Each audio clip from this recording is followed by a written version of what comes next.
Pisces, Sun, Moon, Rising. So, let's see what's coming to you ngayong July 2026. So, this is a general reading. Pwede kayong makarelate, pwedeng hindi. Just take what resonates. Another reminder, I will not message you or follow you para mag-offer ng services. So, mag-ingat kayo sa mga fake accounts and scammers.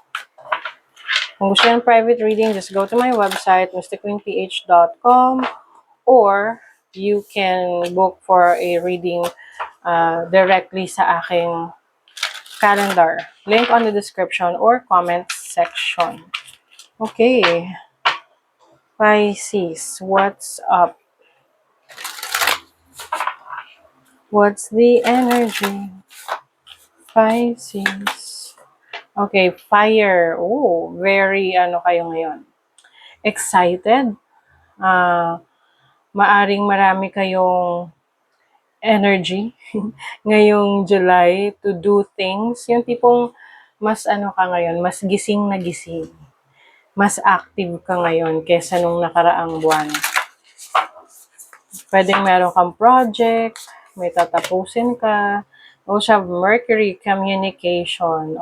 So some of you, maaring marami kayong kakausapin, marami kayong mga taong makikilala ngayong July, new connections through your creative mga projects. So pwedeng may collaboration with others. I also see merong unexpected communication from someone na matagal nang hindi mo nakakausap. Especially ngayong July, Mercury is in retrograde. So, yan yung mga energies from the past. People from the past will try to reach out. Your overall energy, the 5 of Cups, merong regrets. Iba sa inyo, meron kayong mga naging desisyon in the past na pinagsisisihan nyo. Some of you, disappointments sa relationship. But I think you are finally choosing to move on, to move forward. Yeah, with the King of Swords. Kumbaga, mas nagiging logical ka sa iyong decision making. Hindi mo na masyadong papaganahin yung emosyon mo. Kasi alam mo na ito yung nagbigay sa'yo ng disappointments. Like, more on the compassion, no? Minsan kasi pag masyadong malambot ang puso, yun na yung mga taong na take advantage ng ibang tao. So, I think ngayon, you have learned your lesson.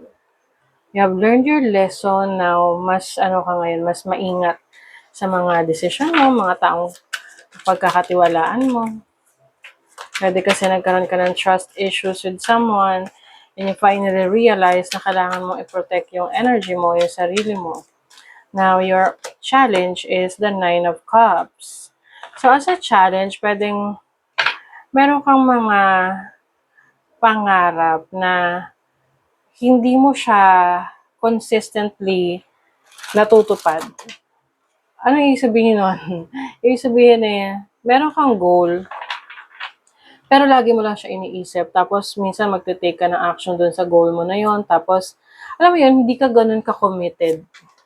Kailangan, meron kang commitment, kailangan consistent ka. Yun yung challenge mo, kung paano ka mas magiging consistent. Ayan, Kasi kung consistent ka, definitely you will see results. You will be successful in whatever you are committing to. This can be sa career mo, relationship, yung mga goals mo. I also see here na merong recognition. So, for some of you, merong maraming makakilala sa inyo, or at some point in your life, magiging famous kayo pwedeng sa social media or sa grupo ninyo, sa area ninyo, sa workplace ninyo. Now, your opportunity, the 10 of Wands, you have the opportunity to build a stable career or a stable na business na ikaw lang. Yung tipong hindi nangangailangan ng tulong ng iba. Some of you, this can be building your own empire. pero minimal lang yung mga tao na kasama mo dyan. Or you are building a career na parang soloista, no? Yung parang, ang tawag doon, yung mga self-employed. Some of you merong opportunity to travel, like to move to a new place, to a new country. Ooh, unexpected to. They have the Tower. You have the opportunity to change things actually, Pisces. Kung sa tingin mo, hindi na nagwo-work para sa'yo, nasa mga kamay mo kasi yun eh. Yung control nito nasa iyo, hindi sa ibang tao. Na kung gusto mong baguhin yung trabaho mo, kayang-kaya mong gawin yun. Kung gusto mong umalis sa isang relationship ngayon na toxic, kayang-kaya mo rin gawin yun. Kailangan lang, mas committed ka sa sarili mo. Now, your blessing is the Nine of Pentacles. Wow. Nine of Pentacles is independence. So, as a blessing, ano man itong gusto mong gawin for yourself, magagawa mo siya mag-isa, kahit mag-isa ka lang.